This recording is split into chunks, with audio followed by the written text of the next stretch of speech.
7% দাবি করেছি আমরা, 7% করা হোক, যেটা এখন এলাকা ভেদে 11, 13, 14, 15 পর্যন্ত আছে, সেটা আমরা 7% চেয়েছি। আর ডেভেলপারের ক্ষেত্রে যেটা অলরেডি 15% কিন্তু আছে, 15% কিন্তু আছে, যে আমরা যে সাইনিং মানি দিই তার উপর 15% ট্যাক্স আমরা পে করছি। আমরা বলছি যে আর কোনো ট্যাক্স আর না হয়, যদি করা হয় সেটা ডুপ্লিকেশন হবে এবং ডাবল ট্যাক্সেশন হবে, সেটা আমরা চাই না যেটা হোক। হ্যাঁ, আপনি আবার লিঙ্ক করেছেন যে এটার সাথে আসলে পাবলিকের সম্পর্কটা কী? পাবলিক সম্পর্কে এই যে আলটিমেট তো কস্টিং কে যাবে? ক্রেতার উপরেই যাবে। কারণ ব্যবসায়ী, ডেভেলপার, দিন শেষে যারাই বলেন সে তার লস করবে না।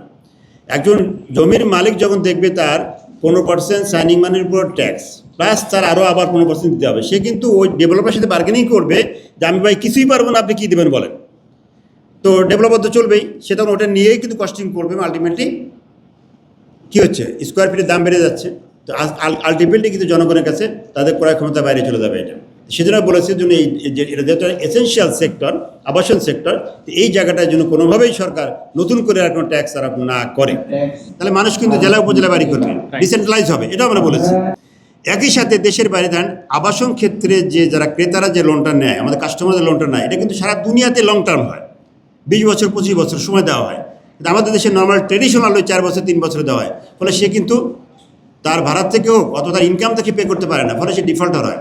একদিকে আমাদের আবাসের কাছে চরম খারাপ অবস্থা, তার মধ্যে ইতিমধ্যে 31% দাম বেড়েছে যুদ্ধের কারণে।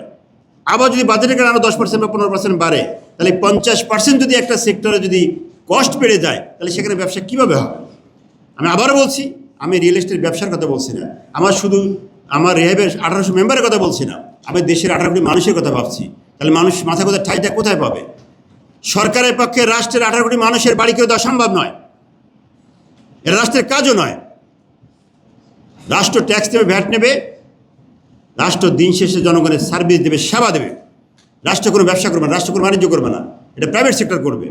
সো প্রাইভেট সেক্টর আমরা কাজ করছি, আমরা রাষ্ট্রের উন্নয়ন সহায়ক শক্তি। সো আমাদেরকে সুযোগ দিতে হবে যে যাতে করে আমরা এই কাজটা রাষ্ট্রের সাথে থেকে কাঁধে কাঁধ মিলে কাজ করতে পারি। অপ্রদর্শিত অর্থ তো এনবিআর নিজেই ক্রিয়েট করতেছে, এনবিআর ইটসেলফ, সরকার ইটসেলফ এটা ক্রিয়েট করতেছে। কীভাবে? অলরেডি কিন্তু আমার ফাইন্যান্স ভাইস প্রেসিডেন্ট ফাইন্যান্স কিন্তু বলেছেন, সেটা হচ্ছে যে একটা ফ্ল্যাট যখন আপনি 2.5 কোটি টাকা কিনলেন, রাষ্ট্রের একটা স্কোয়ার ফিটের নির্ধারিত মূল্য আছে, সেকেন্ড বাড়িতে ব্যবসা হচ্ছে, রাজবাড়িতে ব্যবসা জ্যামিতিক মূল্য আছে। এখন এই মূল্য যখন রেজিস্ট্রি করে 2.5 কোটি টাকার জমি কিন্তু 50 লাখ টাকা রেজিস্ট্রি হয়ে যাচ্ছে। এটা রাষ্ট্রীয় আইনের মধ্যেই কিন্তু কাঠামোর মধ্যেই হয়ে যাচ্ছে। তা আমি তো বিক্রেতা, আমি তো টাকা রিসিভ করেছি 2.5 কোটি, তাহলে 2 কোটি কী হলো? It's not a black money, আমরা কিন্তু বলছি ইটস এ অপ্রদর্শিত হয়ে গেল। আমাদের বক্তব্য হচ্ছে যে আপনি এখন 2.5 কোটি টাকাতে আপনি যে ট্যাক্স নিচ্ছেন, 2.5 কোটি রেজিস্ট্রির পরিবর্তে 50 লক্ষ টাকা ট্যাক্স হচ্ছে, আপনি 15% কত পাচ্ছেন? 7.5 লাখ টাকা। আপনি এটা 3% করেন, 2.5 কোটি টাকা রেজিস্ট্রি করেন, আপনি কিন্তু ট্যাক্স কমবে না, ট্যাক্স একই পাবেন। আমরা 3ও বললে, আমরা তখন বলেছিলাম 4। এখানে লিখিত আমরা সহনশীল করার জন্য 7 বলেছি, যে হঠাৎ করে 15 থেকে 3 চাইলে পাগল বলবে, কিন্তু আসলে কিন্তু 4 করেও সম্ভব। হয়তো বলতে পারেন যে সেখানে ফাঁকি দেওয়া।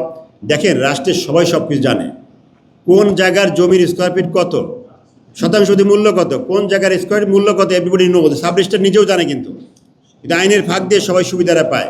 আমরা চাই সবার সুবিধা, রাষ্ট্র সুবিধাটা পায়। আপনি যদি 2.5 কোটি টাকার ফ্ল্যাটটা 2.5 কোটি রেজিস্ট্রি করেন এবং 4% ট্যাক্স নেন, তাহলে আপনি পাচ্ছেন কত? 10 লাখ টাকা। আগে পাইতেন কত? 7.5 লাখ টাকা, নিতেন 15%।